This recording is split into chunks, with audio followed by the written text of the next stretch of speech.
escudriñando como los de Berea. Las virtudes de aquel que nos llamó, esperanza y vida nueva, ofrecidas por nuestro Dios. Radio Alma Cristiana, la voz que te hace libre.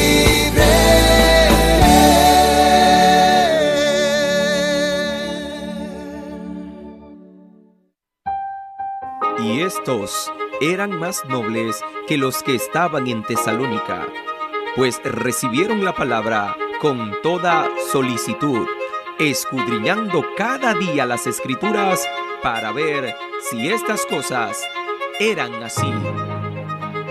Radio Alma Cristiana y la Iglesia que va para el cielo presentan Estudio Bíblico Escudriñando como los de Berea, a partir del sábado 14 de octubre, desde las 8 a 9:30 am, hora dominicana, con el pastor Javier Martínez.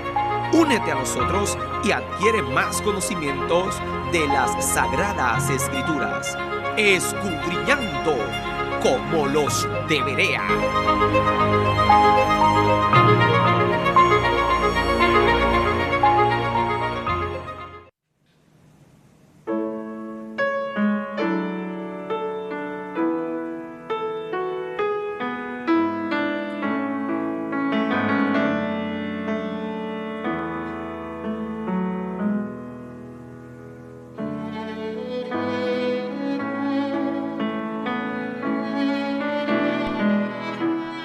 Gloria le damos a Dios, bendito sea su nombre. Que Dios le bendiga, mis estimados hermanos amigos que nos sintonizan a través de Radio Alma Cristiana. Esta es la voz que te hace libre. Tu hermano y consiervo pastor Javier Martínez está con ustedes en su programa Escudriñando como los de Berea. Hoy sábado 28 del mes de septiembre le damos gloria a nuestro Señor Jesucristo, le damos gracias al Padre porque solamente Él hace posible que podamos estar aquí con una entrega más de esta programación. A Él le damos las gracias. Padre, por tu misericordia estamos en pie. Gracias por darnos el privilegio de estar desde este lugar, Dios mío, para enseñar tu bendita y santa palabra. Bendice a aquellos que están, Señor, tras la radio, tras el teléfono, tras la computadora. Aquellos que están escuchando en este momento, Dios mío, bendícele en manera especial y permita que tu gracia salvadora, Señor, alcance a aquellos que aún no son de la fe. Bendícele, Dios mío, en el nombre de Cristo Jesús. Amén. Gloria al Señor. Mis estimados hermanos, amigos, gloria al Señor. Hoy es un día bendecido de parte de Dios. Reciban de la gracia y de su misericordia. Aquí estamos por su benevolencia. Hoy con una entrega más de Escudriñando como los de Berea. Gloria al Señor. Muchas cosas suceden a nivel internacional, en el mundo, en la fe. Gloria al Señor. Pero nosotros vamos a estar, ¿verdad? Hablando, gloria a Dios, de la santa y bendita palabra de hoy con un tema, gloria a Dios, que me ha motivado a hablar de él por algunas razones, gloria a Dios, porque en las últimas semanas y meses, gloria a Dios, he escuchado y me han preguntado varias personas, gloria al Señor. Y en estos días vi también algunos videos en las redes sociales donde preguntaban y decían que si se pierde la salvación, que si la salvación de un creyente se puede perder. Usted se convierte al cristianismo. ¿Puede usted perder la salvación? Y esto a raíz de que hay una teoría que ha tomado mucha fuerza en los últimos tiempos, donde muchas personas dicen, pastores, que la salvación no se pierde. Ellos tienen obviamente una teoría cerniente a esto, ¿verdad? Y es especialmente de que no se pierde por el sentido de que una vez que usted es cristiano, una vez que usted es salvo, usted no peca. Es la teoría que ellos tienen para sustentar esa postura de que la salvación no se pierde. Una vez que usted se enderezó, una vez que usted creyó y se afirmó en la palabra y obedeció, usted no pierde la salvación. Es una teoría que viene del calvinismo. Es una teoría que viene del calvinismo. ¿Cómo así? ¿Cómo una teoría que viene del calvinismo? Sí, el calvinismo, ¿verdad? Es a veces llamado la tradición reformada de la fe reformada o la teología reformada. Es un sistema teológico cristiano y una actitud, ¿verdad?, hacia la vida cristiana que pone énfasis en la autoridad de Dios sobre todas las cosas. Y esta variante, ¿verdad?, del cristianismo protestante fue desarrollada por su ideólogo, ¿verdad?, el reformador religioso francés en el siglo XVI llamado Juan Calvino. Entonces, lo que hace la tradición reformada, ¿verdad?, posteriormente, liderada por una gran cantidad de teólogos que impulsaron esto. Entonces, Juan Calvino influyó notablemente en el desarrollo, ¿verdad?, de doctrinas de la Reforma protestante. Y básicamente, para que usted pueda conocer un poquito, ¿verdad?, sobre la doctrina. Entonces, el calvinismo enfatiza la depravación, una de las cosas que hace que enfatiza la depravación de la naturaleza moral humana hacia la necesidad de la gracia soberana de Dios en la salvación. ¿Estamos de acuerdo hasta ahí, verdad? Eso, obviamente, la raza humana está depravada totalmente. Entonces, la Biblia, ¿verdad?, enseña, gloria al Señor, enseña que las personas son completamente incapaces de seguir a Dios o escapar de la condenación delante de Él, y que solamente por intervención divina, drástica, en la cual Dios ha cambiado obviamente la naturaleza misma del creyente, el nuevo nacimiento, y quitado aquel corazón, como lo llamarían, ¿verdad?, Ezequiel, de piedra, y puesto un corazón de carne, pueden entonces las personas ser convertidas de su rebelión a su obediencia voluntaria. Entonces, desde este punto de vista, todas las personas dependen eternamente de la misericordia de Dios. Obviamente, ¿verdad?, sería justo el condenarlo por todo. Entonces, ellos enseñan que básicamente la salvación está predestinada, para que usted me pueda entender, que ya está el número preestablecido de los que van a ser salvos. Y que el que va a ser salvo, va a ser salvo. Y que usted puede estar libre, usted no va a ser salvo, no va a ser salvo. Usted no es de los escogidos. Entonces, ellos le dan toda la autoridad a Dios y no ponen ninguna responsabilidad básicamente sobre el ser humano, en el sentido de que depende plenamente de Dios la salvación y no del hombre. Y ahí estamos en contradicción, porque sí, Dios la otorga, pero depende de nosotros que creamos, depende de nosotros que obedezcamos. Ahí hay una libertad dada de parte de Dios al ser humano para que decida si quiere creer o no. Entonces, de allí es donde se desarrolla esta teoría de que la salvación no se pierde. Entonces, vamos a estudiar un poquito esto hoy. Vamos a estudiar un poco hoy, ¿verdad?, sobre qué enseña verdaderamente la Biblia.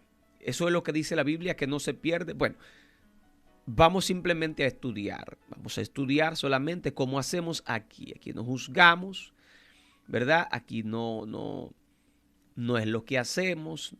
Aquí simplemente vamos a ver lo que dice la Biblia. Yo sé que usted es una persona que tiene cierto conocimiento. Y aunque usted no tenga ningún conocimiento, por lo que vamos a leer en la Biblia hoy, usted podrá determinar si se pierde. Si usted quiere, busque lápiz, busque papel, para que usted pueda estudiar esto más detenidamente, pueda continuar y pueda ir añadiendo, de hecho, más sustancia, para que usted pueda tener propiedad cuando alguien le hable en torno a esto. Entonces, realmente, al contrario de lo que enseñan los calvinistas, si analizamos bíblicamente las enseñanzas de Jesús, encontramos que la salvación se pierde. ¿Por qué? Bueno, vamos a empezar con el Evangelio de Juan, capítulo 15, verso 6. ¿Qué dice a Juan 15, 6? Dice: el que en mí no permanece será echado fuera como pámpano y se secará, y los recogen y los echan en el fuego y arden. al mirar la expresión que hace Jesús aquí, que el que en mí no permanece, o sea, un calvinista podría argumentar, ¿verdad? Cuando dice el que en mí no permanece, el calvinista argumenta que ese nunca fue salvo, porque no era escogido. Por eso no permaneció. Que si hubiera sido salvo, permanece. Y ahí entonces es donde se desarrolla la teoría de ellos. Que el hecho de que no permanezca es precisamente porque no fue escogido, es precisamente porque nunca fue salvo. Por eso no permaneció. Pero Jesús está hablando de un pámpano. Atienda bien, por favor. Un pámpano, ¿verdad? Una mata, un árbol, una parte integral de la vid, la cual no permaneció y por eso será echada al fuego. Si nos damos cuenta, sí estaba, porque las ramas son partes del árbol. Las ramas son partes del árbol. Sí estaba en él, era salvo. Ahora, si se aleja y rehúsa permanecer en él, será echado fuera. Se va a secar y será echado en el fuego. Aún en este texto, Jesús está reconociendo, como le diríamos nosotros, el libre albedrío o la libertad del hombre y su papel en la salvación humana. Pues menciona la existencia de personas que no quieren permanecer. O sea, ustedes fueron injertados, están dentro, recibieron, pero por voluntad propia decidieron no permanecer y se pierden por voluntad propia, obviamente. Cuando analizamos la cita bíblica, en el libro de Marcos capítulo 9, en los versículos 43 al 48, vamos a leer, ¿verdad? Un verso que dice gloria al Señor. Bueno, sería, ¿verdad? Obviamente leerlo para tener el contexto ahí en ese pedacito. En el capítulo 9 del libro de Marcos, en su versículo 43 al 48. Mire lo que dice. Dice el verso 43, si tu mano te fuere ocasión de caer, córtala, porque mejor te es entrar en la vida manco que teniendo dos manos e ir al infierno, al fuego que no puede ser apagado, donde el gusano de ello no muere y el fuego nunca se apaga. Y si tu pie te fuere ocasión de caer, córtalo, mejor te es entrar en la vida cojo que teniendo dos pies ser echado en el infierno, al fuego que no puede ser apagado. Y vuelve y dice, donde el gusano de ello no muere y el fuego nunca se apaga. Y dice el verso 46, y si tu ojo te fuera ocasión de caer, sácalo, mejor te es entrar en el cielo, en el reino de Dios, con un ojo, que teniendo dos ojos, ser echado al infierno. Vuelve y dice, donde el gusano de ellos no muere y el fuego no se apaga. Si nos damos cuenta, gloria a Dios, eso está diciendo, óyeme, si te ocasión de caer, Jesús habla de alguien que es salvo, alguien que está adentro, y él te está diciendo, mira, tú que estás aquí adentro, si esto te va a hacer caer, mejor córtalo. O sea, le está hablando a alguien que está establecido, no a alguien que se va a establecer o que no es partícipe de, sino a alguien. Por eso le dice, si tu mano te es ocasión de caer. ¿Qué significa? Si va a caer es porque está en pie. Viéndolo en la manera salvadora, le está diciendo, si tú no quieres perder la salvación, le está diciendo, si tu ojo te es ocasión de caer y tú no quieres perder la salvación, pues quítate el ojo, sácatelo para que no pierda tu salvación. Es lo que le está diciendo. Entonces, si voy a perder la salvación, obviamente, implícitamente me está diciendo que yo la tengo. Entonces, se pierde la salvación. Porque me está diciendo, mira, para que no la pierdas, ok, si tu ojo te es ocasión de caer, si tu mano te es ocasión de caer, córtala. Si tu pie te es ocasión de, córtalo. Porque es mejor entrar sin ojo, sin mano, sin pie, que entrar con ello, ¿verdad?, al reino de los cielos, que entrar con ello al infierno. Jesús habla de alguien, ¿verdad?, que es salvo, pero que tiene la posibilidad de caer, perdiendo con esto, obviamente, lo que es su salvación. ¿Qué más dijo Jesús acerca de la posibilidad de caer de la gracia? En Juan 10:28, es uno de los versículos favoritos, muchas veces utilizado por los calvinistas para defender su postura.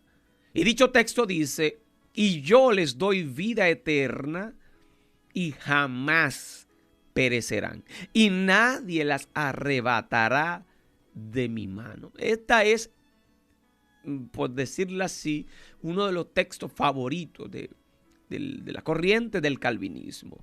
Pablo también nos dice, recalco ahí ahora, Pablo nos dice en Romanos 8:35 al 39, que también es muy utilizado por él.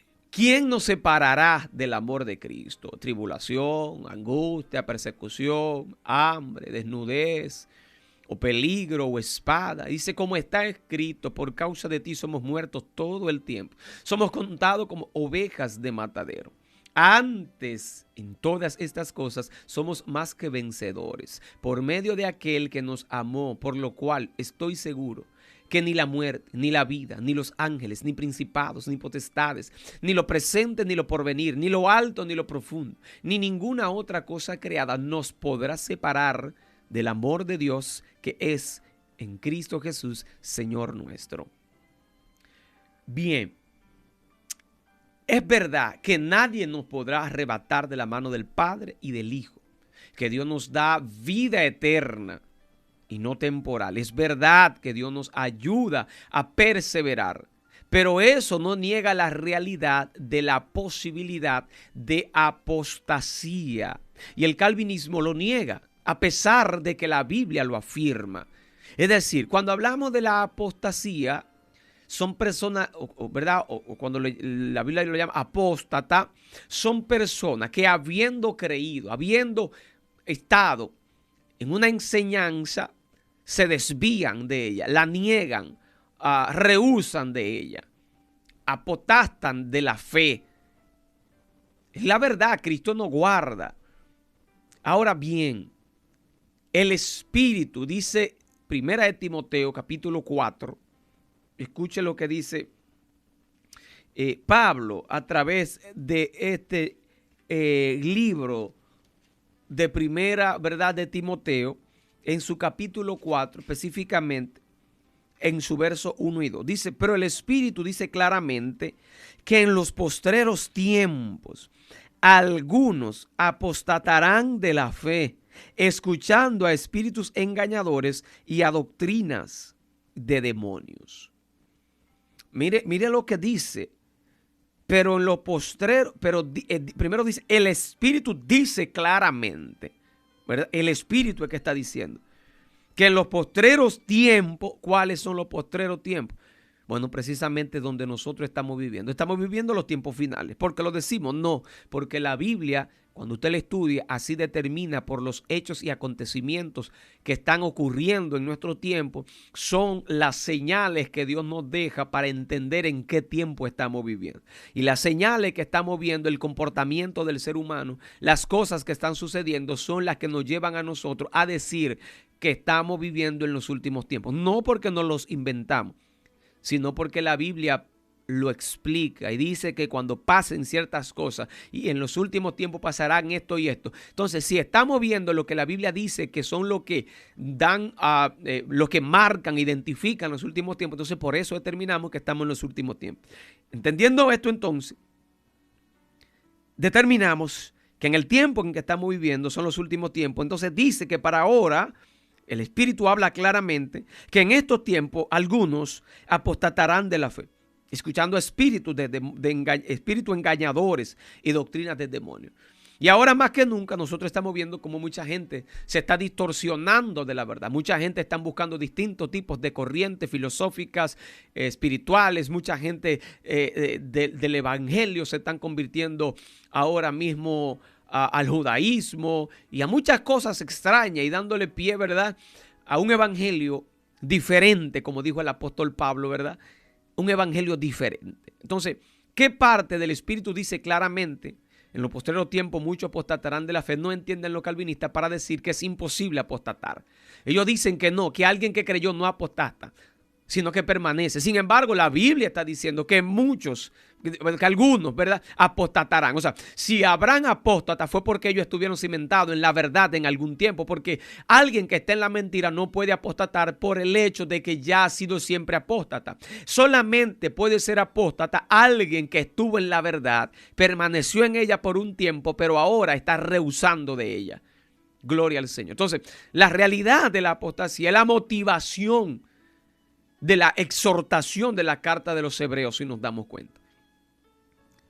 Porque cuando vemos el libro de los Hebreos en el capítulo 10, versos 26 al 29, nos dice, porque si pecáramos voluntariamente después de haber recibido el conocimiento de la verdad, ya no queda más sacrificio por los pecados, sino una horrenda expertación de juicio y de hervor de fuego que ha devorado a los adversarios. El que viola la ley de Moisés por el testimonio de 2 o 3 testigos muere irreversiblemente. ¿Cuánto mayor castigo pensáis que merecerá el que pisoteare al Hijo de Dios y tuviere por inmunda la sangre del pacto en la cual fue santificado e hiciere afrenta al Espíritu de gracia? Pero nosotros no somos de los que retroceden para perdición, sino de los que tienen fe para preservación del alma.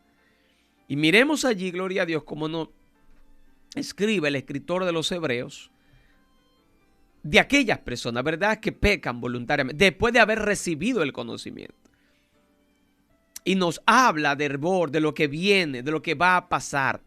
Y explica de lo que pasaba cuando se violaba la ley de Moisés por 2 o 3 testigos, de lo que era para ellos la muerte irreversible. Ahora habla y explica cuánto mayor castigo va a merecer aquello que, habiendo recibido el perdón, que habiendo estado en Dios, que habiendo recibido la sangre del pacto, ¿verdad?, entonces cayeran de la gracia o pecaran de manera voluntaria. Entonces, está hablando, ¿verdad?, está exhortando a la persona que apostatan a que tengan conciencia de lo que esto pudiera significar, de que si fue verdadero el testimonio en Moisés, ¿verdad?, entonces mucho más ahora. Y es lo que nosotros debemos de tener claro. Y si seguimos ahí en el libro de los Hebreos, en el capítulo 6, versos 4 al 8, nos recuerda la terrible verdad. Dice, porque es imposible que los que una vez fueron iluminados y guardaron el don celestial, escucha bien, y fueron hechos partícipes del Espíritu Santo, y asimismo gustaron de la buena palabra de Dios y los poderes del siglo venidero, y recayeron. Oiga bien, por favor. Entonces, vamos a hacer una pausa. Es imposible que alguien que haya participado del Espíritu Santo, que haya tenido el Espíritu Santo, no haya sido salvo.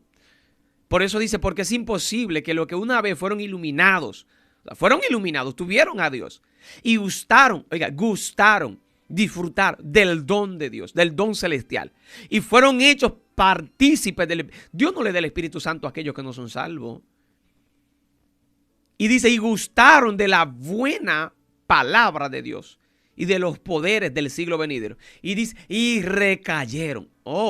Entonces, si en verdad la teoría de aquellos que predican que la salvación no se pierde, ¿cómo me pudieran explicar entonces esta parte aquí? Aquellos que disfrutaron el Espíritu Santo, pero que recayeron. Aquellos que disfrutaron el Espíritu Santo, pero que fueron entonces luego, porque ellos afirman en su teoría que el que es salvo no peca nunca más. Pero no es eso lo que dice la Biblia. Aún, dice el apóstol Pablo que sí, ¿verdad? Bueno, vamos a quedarnos aquí en esto antes de ir allá. Que aquellos que recibieron el Espíritu Santo y cayeron, ¿verdad?, y recayeron, sean otra vez renovados para arrepentimiento, crucificando, o sea, le da la oportunidad de que vuelvan a arrepentirse, ¿verdad? Renovado en arrepentimiento, crucificando para sí mismo, ¿verdad? Y habla, gloria a Dios, de aquello que hacen cuando una gente, después de haber disfrutado de la salvación del Espíritu Santo, ¿qué es lo que está haciendo? Pisando nuevamente la sangre de Cristo, Entonces, voy a leer el texto completo y seguimos para que podamos entenderlo y explicarlo. Porque es imposible que los que una vez fueron iluminados y gustaron del don celestial fueron hechos partícipes del Espíritu Santo y asimismo gustaron de la buena palabra de Dios y los poderes del siglo venidero y recayeron. Y dicen, sean otra vez renovados para arrepentimiento, crucificando de nuevo para sí mismo al Hijo de Dios y extendiéndole a vituperio, porque la tierra que bebe la lluvia que muchas veces cae sobre ella y produce hierba y hierba provechosa a aquellos por los cuales es labrada, recibe bendición de Dios, pero lo que produce espino y abrojos es reprobada y está próxima a ser maldecida y su fin es el de ser quemada. Y está hablando aquí para que podamos entender y está haciendo, ¿verdad?, un paralelismo en lo que es la vida o la hierba del campo que nace, que es, ¿verdad?, por la lluvia que cae, por la gracia de Dios, por la voluntad de Dios. Y dice cómo allí con aquella lluvia hay que da buenos frutos, pero como hay una que puede dar espino y que esta es rechazada, esta es cortada, esta es echada en el fuego. Y está hablando de lo que pudiera ser en el creyente cuando apotasta, gloria a Dios. Que aquel, gloria a Dios, que es bueno, gloria a Dios, que guarda la palabra de Dios, pero que cae después. Dice, gloria a Dios, ¿verdad? Recayeron, que es imposible, que lo que fueron, habla de la imposibilidad. Habla de la imposibilidad de aquello que después de haber permanecido en la luz, de gustar el Espíritu Santo, puedan ser renovados. Es decir, que sí se pierde la salvación. Porque está hablando porque es imposible. O sea, está hablando de que no es posible, ¿verdad? Y habla de que es imposible que los que fueron iluminados, que gustaron del don celestial y que fueron hechos partícipes del Espíritu Santo y gustaron de la palabra de Dios y de los poderes celestiales y recayeron, sean otra vez renovados. Está hablando de la imposibilidad de la renovación para arrepentimiento de aquello que crucificando de nuevo a Cristo, extendiéndole a vituperio de nuevo, sean restablecidos. Es aquella persona que ya están, que obviamente están calcinados por el pecado. Pero está mostrando allí de gente que gustaron la salvación y personas que la pierden. Y es lo que, ¿verdad?, nos preguntamos, ¿quiénes son los que una vez, ¿verdad?, fueron hechos partícipes del Espíritu Santo y los poderes del siglo venidero y recayeron? Sino los creyentes que apostataron. Para los que, ¿verdad?, se apartan habiendo sido salvos previamente, pero rechazado luego tal bendición. La sentencia es clara. Dicha gente es reprobada, próxima a ser maldecida y su fin será quemada. O sea, que la posibilidad de caer de la gracia y de perder la salvación es real. Es real. O sea, no podemos... la gente dice, de hecho hay gente que dice, venga acá entonces, si la salvación no se pierde, ¿para qué entonces me voy yo a afanar tanto? ¿Y por qué voy a dejar tanto? ¿Y por qué me voy a preocupar tanto? Y obviamente no es así tampoco lo que ellos plantean, que tú no tienes que hacer nada, sino que obviamente la teoría de ellos es que ya una vez que tú eres salvo, no es que tú no tienes que preocuparte, no es que tú no tienes que, es que la teoría de ellos simplemente es sencilla, de que si tú fuiste salvo, tú no pecas nunca más. Pero no es lo que la Biblia enseña, porque estamos viendo, ¿verdad?, palabra de Dios que no necesitan mi explicación, que es clara de entender y de interpretar. Y es lo que nosotros tenemos que conocer. Es lo que tenemos que conocer. Entonces, nos exhorta, gloria al Señor, la posibilidad de caer de la gracia y de perder la salvación es real. Mire, 2 de Corintios, en su capítulo 3, en su verso 5 al 7, nos dice, examinaos a vosotros mismos si estáis en la fe. Probaos a vosotros mismos. ¿O no os conocéis a vosotros mismos? Que Jesucristo está en vosotros, a menos que estéis reprobados. Mas espero que conoceréis que nosotros no estamos reprobados. Y oramos a Dios que ninguna cosa mala hagáis, no para que nosotros aparezcamos aprobados, sino para que vosotros hagáis lo bueno, aunque nosotros seamos como reprobados. Y ahí está hablando, hermano, ¿verdad? De la examinación de nosotros mismos, de hacer las cosas para no ser reprobados, de que tenemos que hacer de nuestra parte. Para el calvinismo, ya usted fue ya, la palabra correcta, que predestinado. Ya usted fue predestinado. Obviamente usted no conoce su predestinación, yo no la conozco, pero ya usted fue predestinado para salvación o para perdición. Entonces, si usted fue ya predestinado, entonces no tendría sentido esto. Ahora, el que Dios sepa quiénes se van a salvar es una cosa, y el que Dios nos haya señalado, usted se salva, usted se pierde, usted se salva, usted se pierde, se pierde, se pierde, se pierde, se salva, usted se pierde, usted se salva. Eso es una locura. Dios no lo hizo así y Dios no lo hace así. Dios sabe, porque Dios no tiene tiempo. Dios habita en la eternidad. Y cuando hablamos de que Dios habita en la eternidad no tiene pasado. La eternidad no tiene presente, ni la eternidad tiene futuro. La eternidad simplemente es una estación, gloria a Dios, y ya. Y Dios habita en ella. ¿Y qué significa esto? Que Dios ve todo, Dios creó todo. Y no hay nada que pueda escaparse de la existencia en el tiempo. No hay nada, porque en Dios el tiempo que usted y yo conocemos como tiempo no existe.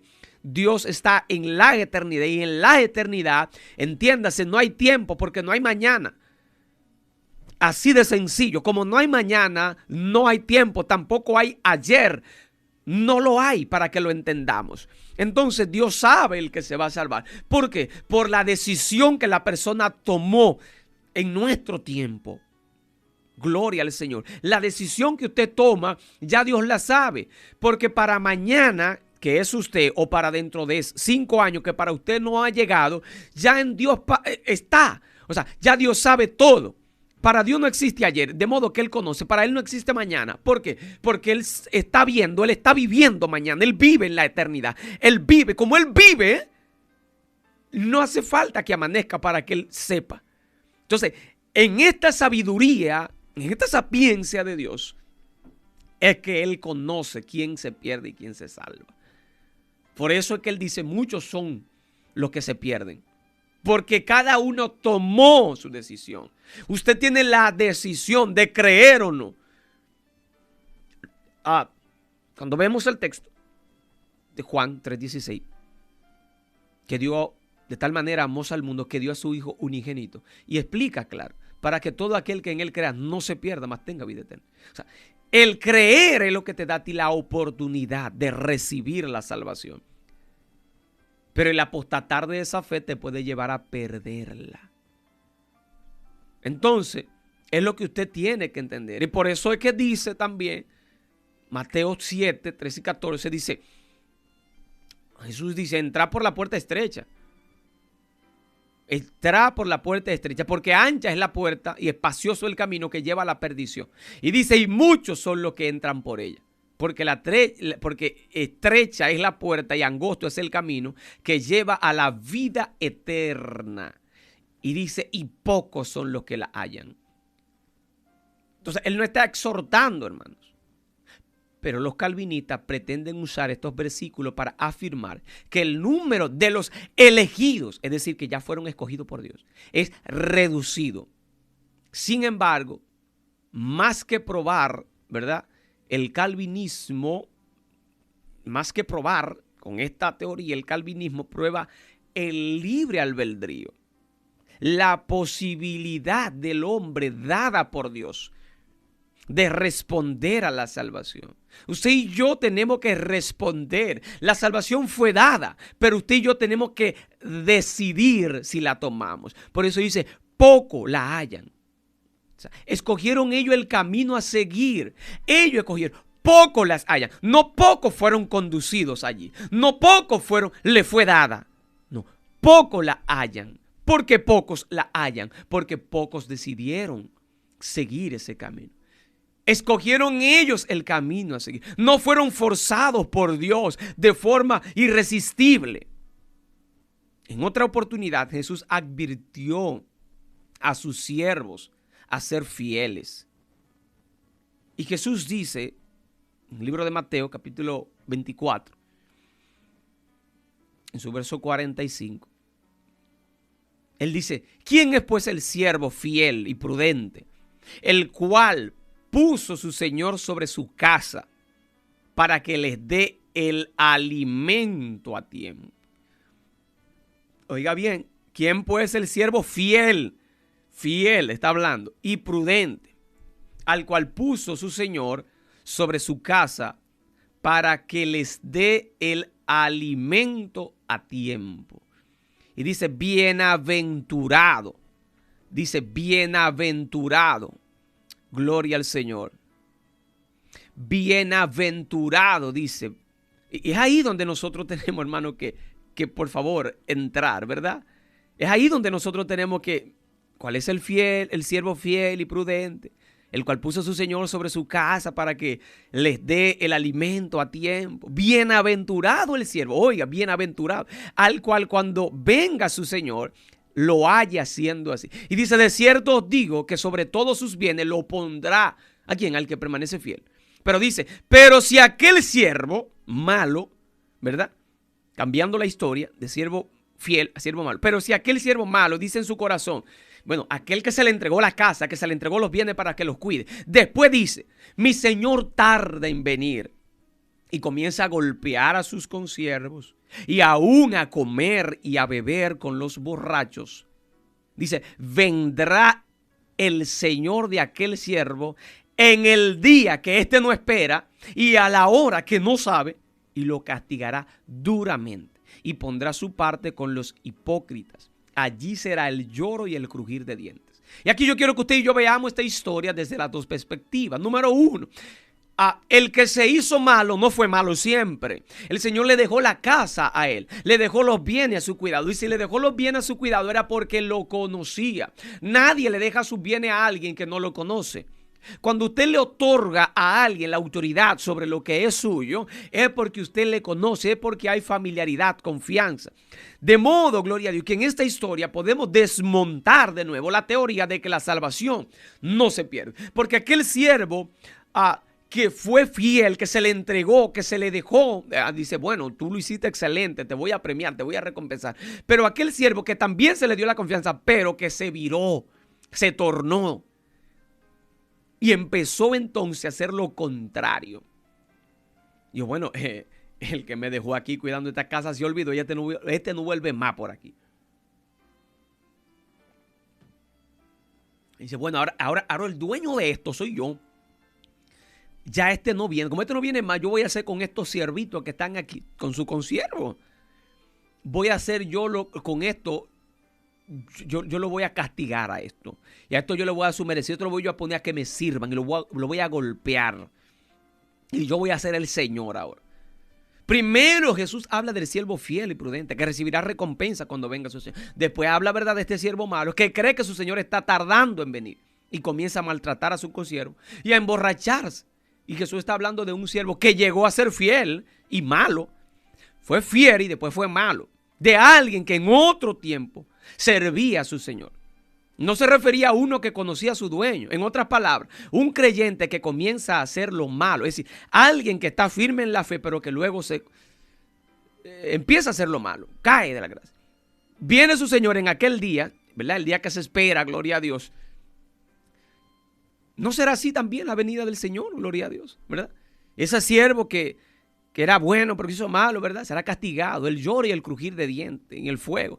Este último, aunque fiel al principio, perdió su condición de siervo y fue con los hipócritas.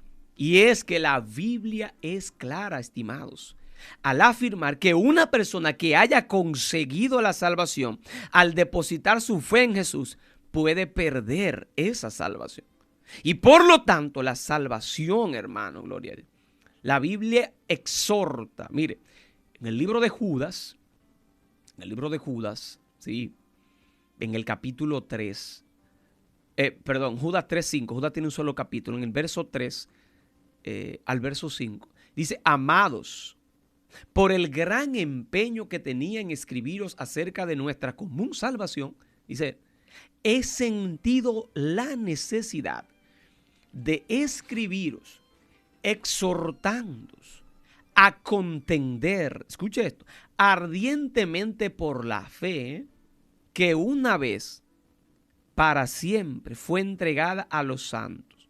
Ahora quiero recordaros, aunque ya definitivamente lo sepáis todo, que el Señor habiendo sido salvo, habiendo salvado al pueblo de la tierra de Egipto, destruyó después a los que no creyeron.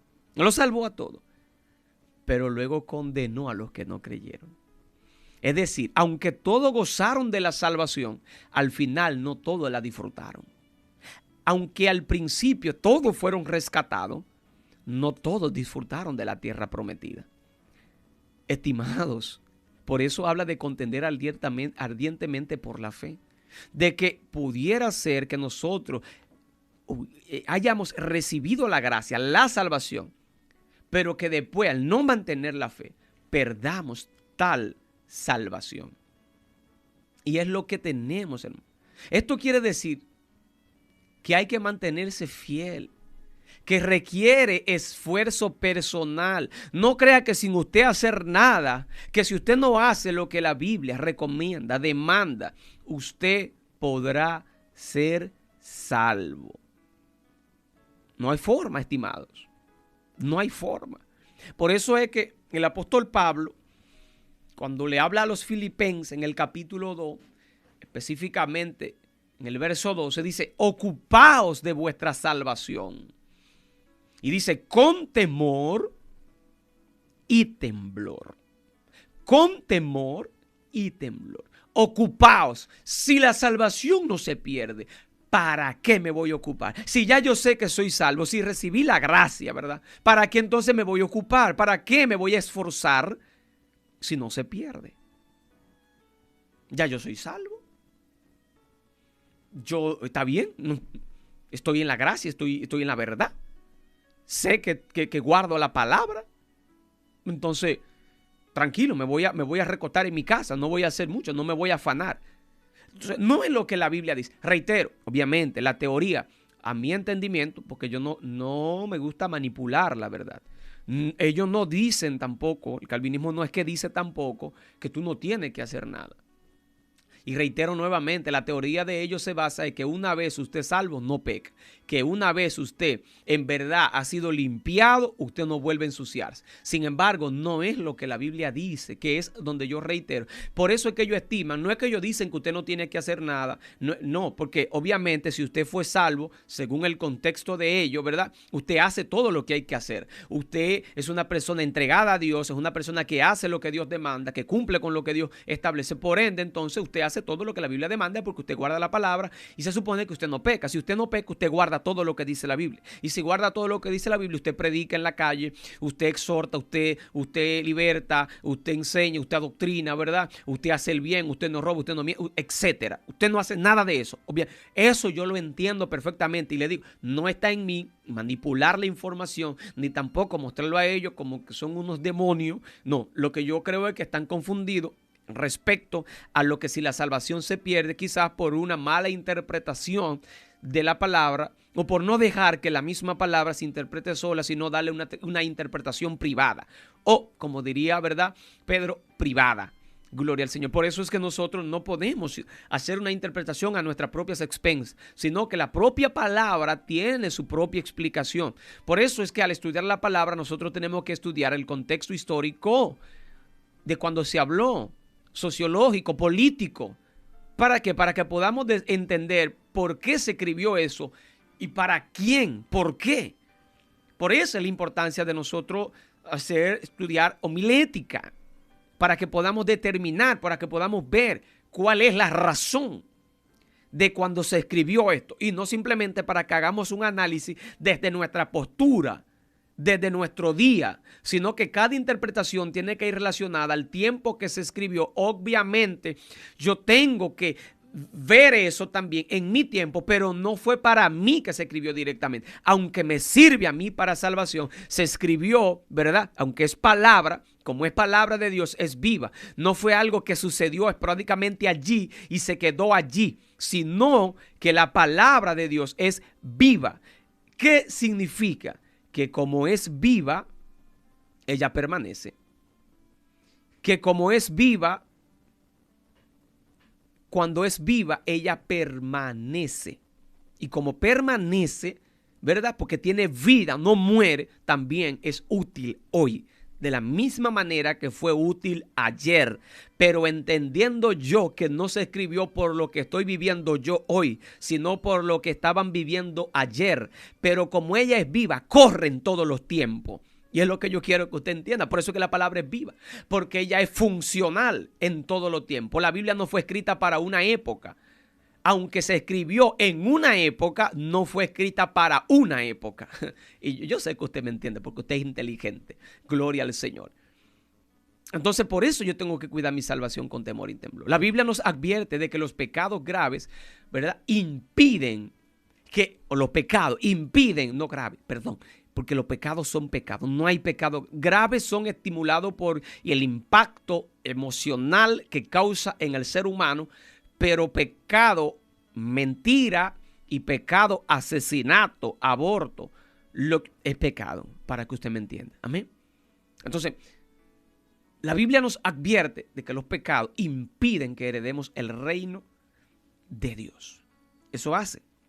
Impide que heredemos el reino de Dios. Cuando nosotros miramos el libro de Primera de Corintios, capítulo 6, específicamente en su versículo 9, dice: ¿no sabéis que los injustos no heredarán el reino de Dios? No erréis, ni los fornicarios, ni los idólatras, ni los adúlteros, ni los afeminados, ni los que se echan con varones, ni los ladrones, ni los ávaros, ni los borrachos, ni los maldicientes, ni los estafadores heredarán el reino de Dios. Y esto erais alguno, mas ya habéis sido lavados, ya habéis sido santificados, ya habéis sido justificados en el nombre del Señor Jesús. Y esto es por el Espíritu de nuestro Dios. Y en Gálatas también nos habla referente de las obras de la carne. En Gálatas 5, verso 19, ¿verdad? Al 21 dice: manifiestas son las obras de la carne, que son adulterio, fornicación, inmundicia, lascivia, idolatría, hechicerías, enemistades, pleitos, celos, iras, contiendas, disensiones, herejías, envidias, homicidios, borracheras, orgías, cosas semejantes a estas, acerca de las cuales os amonesto, como ya os lo he dicho antes, que los que practican tales cosas no heredarán el reino de Dios. Y ahí nos dice nuevamente que el que hace pecado, el que practica estas cosas que acabo de leer, y como dice en Gálatas el apóstol Pablo, y cosas semejantes, es decir, que aunque no se mencionaron aquí, dice Pablo, pero que son parecidas o son iguales a esta, usted no va a heredar el reino de los cielos. Entonces es allí donde nosotros debemos de entender. Por eso que, como leímos en Hebreos 6 ahorita, verso 4, gloria al Señor, dice: porque si continuamos, ¿verdad?, pecando deliberadamente después de haber recibido el conocimiento de la verdad, ya no queda sacrificio alguno por los pecados. Habla claro. O sea, ya no queda más que hacer. Ya no queda más nada que hacer. ¿Por qué? ¿Verdad? Porque está pecando deliberadamente. Es decir, anda ya sin, como dicen por ahí, sin prigilio. Anda, ¿verdad? De manera descabellada, de manera clara, de manera que ni te avergüenza, de manera que haces las cosas y no te importa lo que digan o lo que piensen. Ya, lamentablemente. Y tenemos que, ¿verdad? El apóstol Pedro, en segunda de Pedro, capítulo 2, habla: porque si después de haber escapado de la contaminación del mundo por el conocimiento de nuestro Señor y Salvador Jesucristo, de nuevo son enredados en ella y vencidos, oiga bien, ¿se da cuenta? Su condición postrer viene a ser peor que la primera. Ahí es lo que le estaba explicando, ¿verdad? Son estas personas que vuelven y pecan, o sea, deliberadamente. O sea, no es una persona que cayó por la debilidad del pecado, ¿verdad? No es una persona que está luchando, ¿verdad? Como dice el apóstol Pablo: el querer hacer el bien está en mí, pero no el hacerlo, porque el bien que quiero no hago, sino el mal que no quiero. Y se da cuenta que por el pecado él está batallando, está luchando, quiere hacer el bien, pero el que peca deliberadamente ya no le interesa hacer el bien. Ya en él no está el querer hacer el bien, porque sabe que no quiere, sino que él hace, gloria a Dios, otra cosa, porque está pecando deliberadamente. Por eso dice, porque si después de haber sido escapado de la contaminación del mundo por el conocimiento de nuestro Señor y Salvador Jesucristo, de nuevo son enredados en ella y vencidos, no solamente enredados, sino vencidos.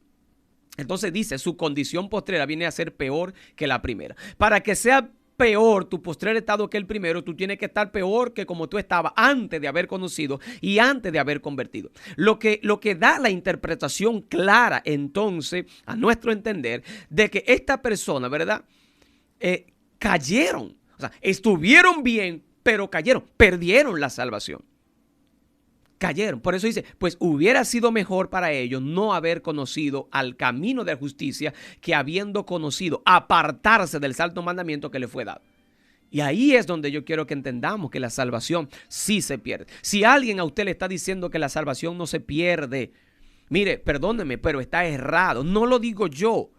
Es la palabra que lo está diciendo, lo estamos leyendo. Por eso le dije, busque, anote para que usted apunte y no crea lo que yo estoy diciendo, crea lo que dice la Biblia.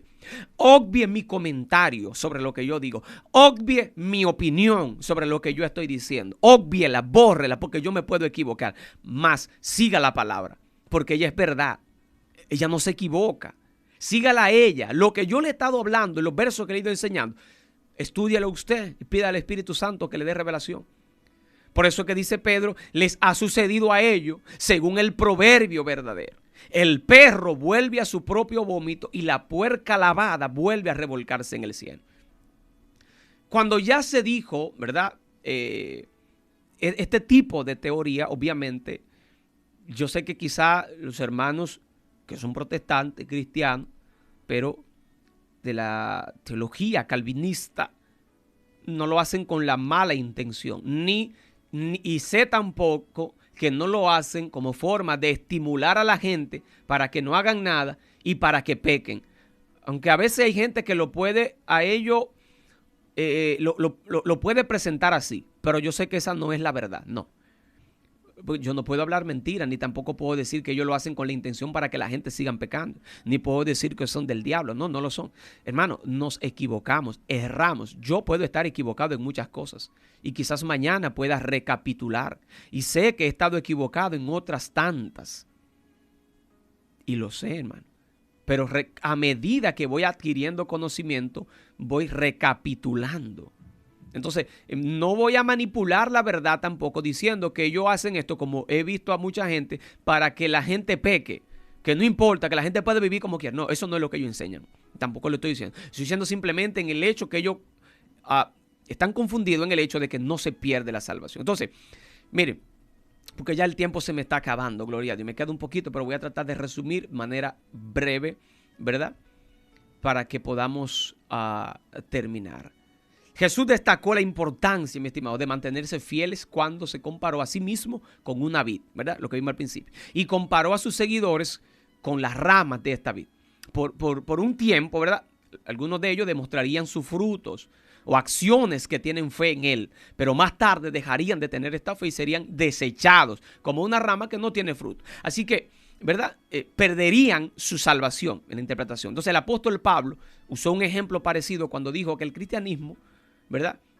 El cristiano que no se mantuviera fiel será podado. Romanos 11, 17, 22 dice, pero si algunos de las ramas fueran desechadas y tú, siendo olivo silvestre, fuiste injertado entre ellas y fuiste hecho partícipe de ellas, de la rica savia de la raíz del olivo, no seas arrogante para con las ramas. Pero si eres arrogante, recuerda que tú no eres el que sustenta la raíz, sino que la raíz es la que te sustenta a ti. Dirás entonces, las ramas fueron desgajadas para que yo fuera injertado. Muy cierto, fueron desgajadas por su incredulidad. Pero tú por la fe te mantienes firme. No seas altanero, dice, si no teme, porque si Dios no perdonó las ramas naturales, tampoco a ti te perdonará. Mira pues la bondad de la severidad de Dios. Severidad con los que cayeron, pero para ti bondad de Dios si permaneces en su bondad. De lo contrario, también tú serás cortado. Y Pablo está hablando allí, gloria al Señor, ¿verdad? De Israel propiamente. De cómo el pueblo de Israel, ¿verdad? fueron sacados, gloria a Dios, las ramas, ¿verdad? Fueron sacadas. Esta rama representa a Israel, gloria a Dios. Y cortó Dios lo que era natural. Es como que usted de una mata natural, una mata de mango, usted le arranque, ¿verdad? Un ramo y luego le injerte uno de manzana ahí adentro. El de manzana no es natural, no vino ahí. Ahora, es lo que le está diciendo, pero si él cortó porque no era productivo de la mata de mango e injertó el de la mata de manzana, ¿tú crees que si el de la manzana no da fruto lo va a dejar ahí? Y se está refiriendo a nosotros ahí. Dice, no, aquellos, ¿verdad?, que fueron quitados por su incredulidad, porque no permanecieron, porque no creyeron. Pero nosotros por la fe estamos ahí, se nos ingentó porque teníamos fe, porque creímos. Pero si dejamos de creer igual que ellos, mucho más rápido nos van a cortar, porque si ellos siendo natural lo cortaron porque no dieron fruto, ¿cuánto más rápido nos van a cortar a nosotros que no somos naturales si no damos fruto? Y es lo que da claramente la visión, el entendimiento de que sí podemos perder la salvación. La Biblia dice que los cristianos deben mantenerse alerta, hermano. Aquellos que se duermen, en sentido espiritual, ¿verdad?, ya sea porque participan de la obra de la maldad o porque no obedecen plenamente a los mandatos de Jesús, pierden la salvación. Entonces, eso yo quiero que quede claro. Y para terminar, ¿verdad?, son muchos los textos bíblicos que muestran que los que han obtenido la salvación tienen que seguir siendo fieles hasta el final. Por ejemplo, Mateo 24, 13, habla de eso, de que hay que mantenerse, los que perseveren hasta el final serán salvos. Hebreos 10, usted que está tomando apunte, Hebreos 10, capítulo 36 y Hebreos 12, 2 y versículo 3. Apocalipsis 2:10 también. Porque es razonable, ¿verdad? Sería razonable que la Biblia diera tiempo, ¿verdad? O que diera tanta importancia a mantenerse fiel si no se perdiera la salvación, ¿verdad? Sería, ¿verdad?, importante o razonable que la Biblia diera tanta importancia a que nosotros nos mantengamos fiel. Si lo que hicieron, ¿verdad? ¿Verdad? O lo que igual no sabemos si nos vamos a perder o nos vamos a salvar. Ya estamos aquí, entonces no vamos a hacer nada. O sea, es más, el apóstol Pablo habla, ¿verdad?, que cuyos escritos muchas veces los calvinistas utilizan, acuden, ¿verdad?, en su defensa, en su doctrina. No pensó jamás que tenía la salvación ganada. Pablo nunca pensó que tenía la salvación ganada, ¿verdad? No pensó que tenía la salvación ganada por algún, ¿verdad?, tipo de decreto divino o de escogencia divina. Ciertamente él no creía en la doctrina calvinista de la perseverancia de los santos. Y anteriormente había reconocido que podía perder la salvación si dejaba de llegar los deseos carnales. Por eso fue que Pablo escribió en 1 Corintios, capítulo 9, verso 27, sino que golpeo mi cuerpo y lo pongo en servidumbre, no sea que habiendo sido heraldo para otros, yo mismo venga a ser eliminado. O sea, ¿cómo Pablo dice que él se va a perder si ya este hombre sabemos que conoció a Dios, que fue salvo, que según el escrito visitó el tercer cielo, que Jesús se le reveló personalmente después de haber resucitado? Y él dice que, espérate, yo golpeo mi cuerpo, yo me pongo en servidumbre, no vaya a hacer cosas que yo, ayudando a que otros se salven, me venga yo a perder. Entonces, también afirmó en Filipenses 3, versos 2 al 14, no que lo haya alcanzado ya, ni que ya sea perfecto, sino que prosigo por ver si logro hacer aquello por lo cual fui también asido por Cristo Jesús. Hermanos, dice, yo mismo no pretendo haberlo ya alcanzado, pero una cosa hago, olvidando ciertamente lo que queda atrás y extendiéndome lo que está delante, prosigo a la meta, al premio del supremo llamamiento en Cristo, dice Jesús. Eso dice el apóstol Pablo. Entonces, ¿por qué prefieren los calvinistas, ¿verdad?, seguir con esta teoría? Sea usted el jurado, estudie lo que dimos, gloria a Dios, estamos en desacuerdo con que la salvación no se pierde. Sí se puede perder, no porque lo digo yo, sino porque lo acabamos de ver en la Biblia. Mis estimados hermanos, no hay tiempo para más, le damos las gracias a Dios. Era un compromiso ya con este tema porque, como le había dicho, varias personas me habían preguntado, de hecho, hasta de mi congregación y fuera, y he visto también algunas cosas de personas que hablan concerniente a esto. Entonces, deseo, mi estimado, que usted tenga un feliz sábado, un hermoso fin de semana, que la gracia de Dios está con usted. Si usted no tiene dónde congregarse, si usted necesita una iglesia donde visitar, nosotros estamos en Las Palmas de Alma Rosa. Eso es calle A número 21, ahí en la palma de Alma Rosa. Eso es básicamente detrás del Banco BHD, el Banco BHD que está frente a Megacentro. Detrás de ese banco, en esa calle, la calle A. Hoy estamos reunidos a las 7 de la noche con enseñanzas y mañana a las 10 de la mañana. Que Dios le bendiga, que la gracia del Padre sea con usted. Su hermano y consiervo, Pastor Javier Martínez, ha estado con ustedes hoy a través de Escudriñando como los debería. Shalom. Difundiendo el mensaje de salvación y esperanza a las 24 horas, 7 días a la semana. Proclamando a Jesucristo como único camino al Padre